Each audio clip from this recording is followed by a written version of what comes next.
Salut tout le monde, aujourd'hui dans Shit Movie on va se faire Terminator Genesis. Nique ta mère. Attends une minute, cette vidéo ne devait pas sortir en septembre. Je vois absolument pas de quoi tu parles. Réalisé par Alan Taylor, qui a aussi réalisé entre autres Thor le monde des ténèbres. Ça part mal ton histoire. Ce cinquième opus de la saga Terminator nous propose une remise à zéro de la saga. En réalité il s'agit plus d'une suite alternative faisant office de reboot qui n'aura jamais de suite. Nickel. Nous sommes dans un monde où toute la populace vit heureux et en paix jusqu'à la fin du monde provoquée par Skynet en 1997 et donc nous nous retrouvons dans un monde apocalyptique où nous rencontrons John Connor, leader de la résistance contre les machines qui prend sous son aile le jeune Kyle Reese. Attends mais tu racontes l'histoire du premier film là. Ouais bon, j'avoue que pour le moment c'est totalement le scénario du premier film à un ou deux détails près, jusqu'à l'arrivée du voyage dans le temps. Skynet est vaincu, mais pour se protéger, il a envoyé un T-800 dans le passé pour tuer la mère de John Connor, c'est-à-dire Sarah Connor, et le T-800 lui devra être contré par Kyle Reese, lui aussi envoyé dans le passé pour protéger Sarah Connor. Sauf que Skynet, qui a dû voir le premier film, a décidé que cette fois-ci ça ne se passerait pas comme ça. Et Skynet Lux, non. est joué Retiens-toi Lux. par Pute. Matt Smith. Oh trop bien, un acteur du Doctor Who. Le Tardis. Poursuivant. Skynet change de ce fait la continuité, ce qui est illustré par un changement de souvenir de Kyle Reese, et donc cette fois-ci en 1984, le T-800 se fait accueillir par un autre T-800 plus vieux, qui se fait appeler Papy, et qui se fait détruire par une balle de Sarah Connor. La grande menace du premier film, le seul, l'unique, le redoutable Terminator, éliminé en une balle bien placée par Sarah Connor. Paye ton Terminator. Pendant ce temps-là, Kyle Reese, lui, est accueilli par un T-1000 qui se fera ralentir par Sarah Connor. Sur le chemin, on apprend que Papy a été envoyé plus tôt dans le passé pour protéger Sarah Connor. Envoyé dans le passé par... ça devait être expliqué dans les suites qui ne sortiront jamais. Le T-1000 retrouve notre joyeuse bande de héros, réanime le T-800 qui se fait retuer rapidement et facilement, tout comme le T-1000 qui va fondre tel une glace au soleil grâce à de l'acide. Le méchant, wouhou!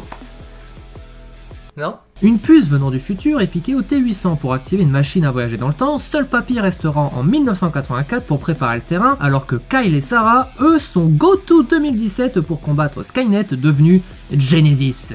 C'est dans le titre du film.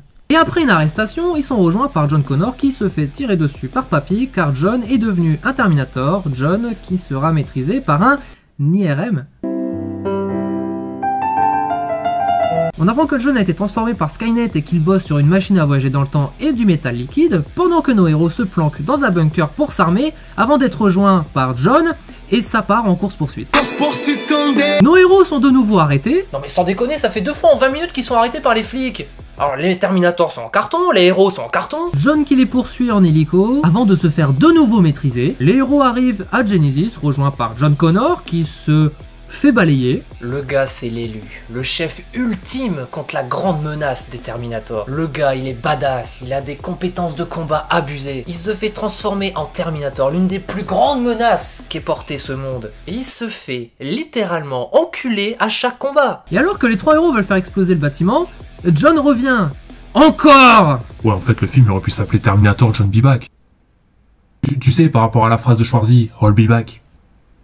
Et depuis quand tu fais des blagues, toi?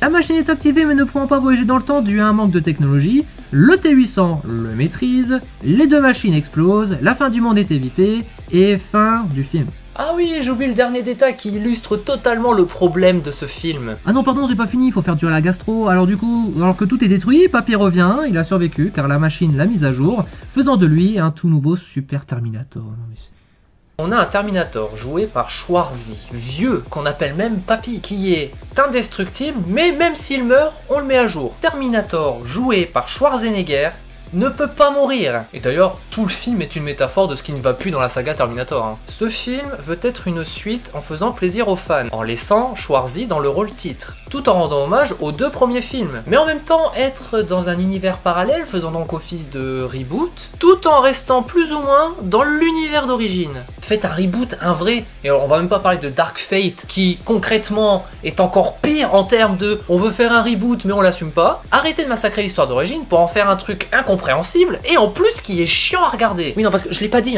mais Terminator Genesis est chiant. Faites un reboot. Vous voulez un bon acteur qui peut ramener du monde et qui est en plus de ça musclé? Prenez The Rock, vous voulez une bonne histoire? Bah c'est pas compliqué. Restez simple. Faites un mixte à la limite entre Terminator 1 et Terminator 2, mais s'il vous plaît, restez simple. Vous pouvez même partir dans un espèce de délire de univers étendu en faisant une espèce de crossover avec Robocop, pourquoi pas? Après tout, on l'a bien fait en comics. Et l'histoire apparemment elle est très bonne, et je sais qu'il y en a qui le demandent, et moi le premier je trouverais ça dingue, qu'il y a un univers étendu Robocop Terminator, c'est un truc de fou. La saga Terminator d'origine a été plus qu'exploitée, je pense qu'il est plus que l'heure de partir sur une nouvelle base, partir sur autre chose. Vous voulez des bons designs qui changent, mais vous l'avez fait dans ce film. Le Terminator John Connor a un design que je trouve vraiment hyper stylé, donc c'est bien la preuve que c'est possible d'offrir un nouveau Terminator. Les fans gueuleront de toute façon, donc foutu pour foutu, autant repartir sur une nouvelle base, qui certes ne sera pas aussi bon que les premiers films, mais je pense qu'on peut faire 10 fois mieux que les dernières merdes qu'on a eues. Clairement, vaut mieux faire un bon reboot qu'une putain de mauvaise suite inutile qui ne demande qu'une chose, achevez-moi et rebootez-moi putain. Et d'ailleurs je vais conclure sur ça, quand je vois les deux derniers Terminator sortis, c'est bien la preuve que même si beaucoup sont contre les reboots, bah vaut mieux un bon reboot qu'une mauvaise suite.